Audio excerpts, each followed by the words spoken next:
Exodus 12, the Passover lamb. The Lord said to Moses and Aaron in the land of Egypt, "This month shall be the beginning of months to you.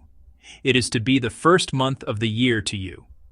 Tell all the congregation of Israel, on the 10th day of this month they are to take a lamb or young goat for themselves, according to the size of the household of which he is the father, a lamb or young goat for each household.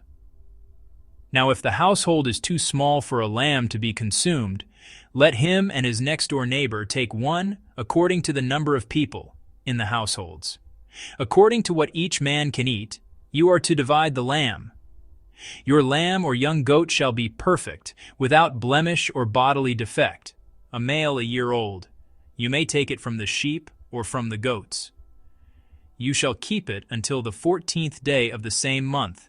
Then the whole assembly of the congregation of Israel is to slaughter it at twilight. Moreover, they shall take some of the blood and put it on the 2 doorposts and on the lintel above the door of the houses in which they eat it.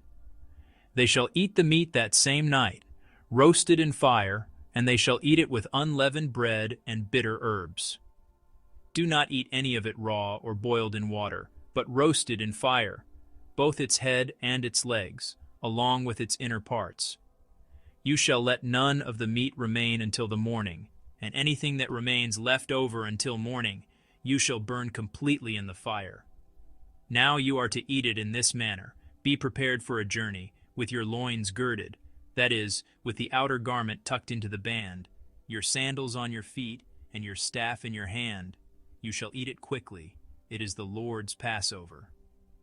For I, the Lord, will pass through the land of Egypt on this night, and will strike down all the firstborn in the land of Egypt, both man and animal.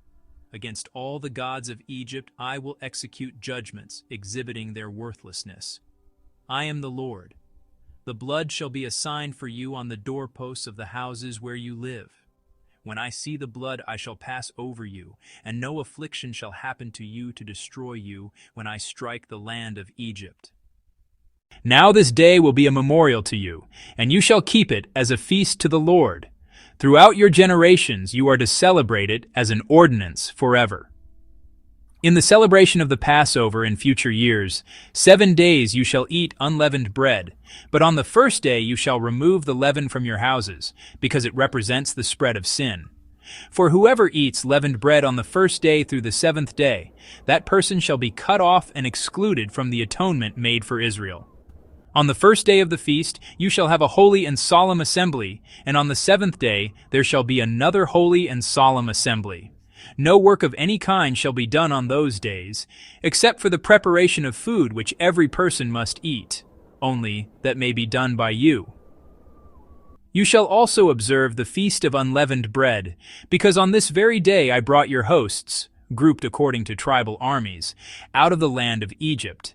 Therefore you shall observe this day throughout your generations as an ordinance forever. In the first month, on the 14th day of the month at evening, you shall eat unleavened bread, and continue until the 21st day of the month at evening. 7 days no leaven shall be found in your houses.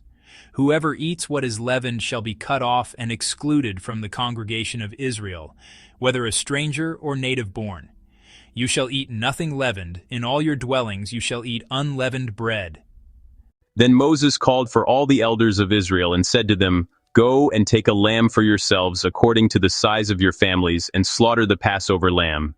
You shall take a bunch of hyssop, dip it in the blood which is in the basin, and touch some of the blood to the lintel above the doorway, and to the 2 doorposts. And none of you shall go outside the door of his house until morning. For the Lord will pass through to strike the Egyptians.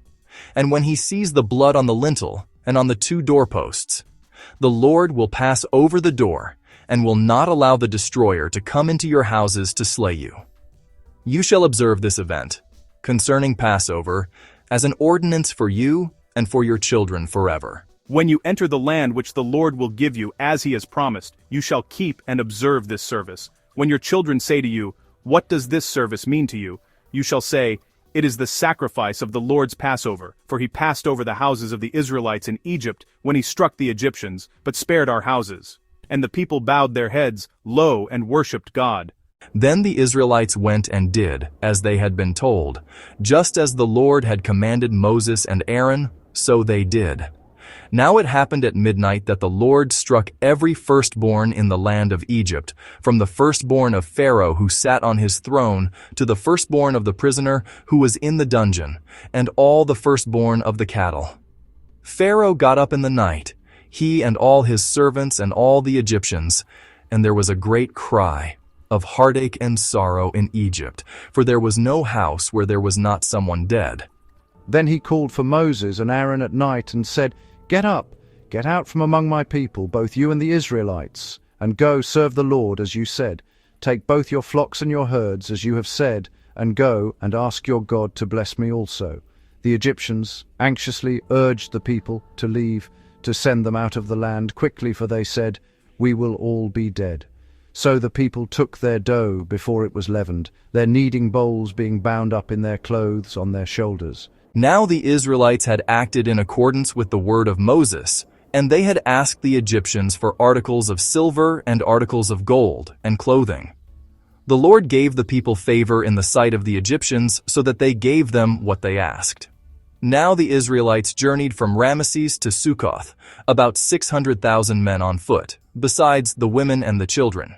A mixed multitude of non-Israelites from foreign nations also went with them, along with both flocks and herds, a very large number of livestock. And they baked unleavened cakes of the dough which they brought from Egypt.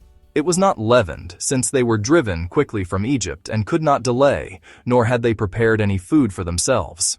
Now, the period of time the children of Israel lived in Egypt was 430 years. At the end of the 430 years, to that very day, all the hosts of the Lord, gathered into tribal armies, left the land of Egypt.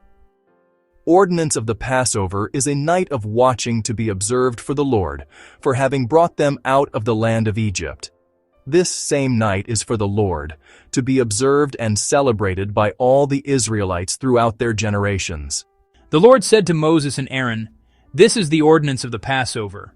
No foreigner is to eat it, but every man's slave who is bought with money, after you have circumcised him, then he may eat it. No stranger, temporary resident, foreigner, or hired servant shall eat it. It is to be eaten inside one house. You shall not take any of the meat outside the house, nor shall you break any of its bones. The entire congregation of Israel shall keep and celebrate it. If a stranger living temporarily among you wishes to celebrate the Passover to the Lord, all his males must be circumcised, and then he may participate and celebrate it like one who is born in the land. But no uncircumcised person may eat it. The same law shall apply to the native-born and to the stranger who lives temporarily among you."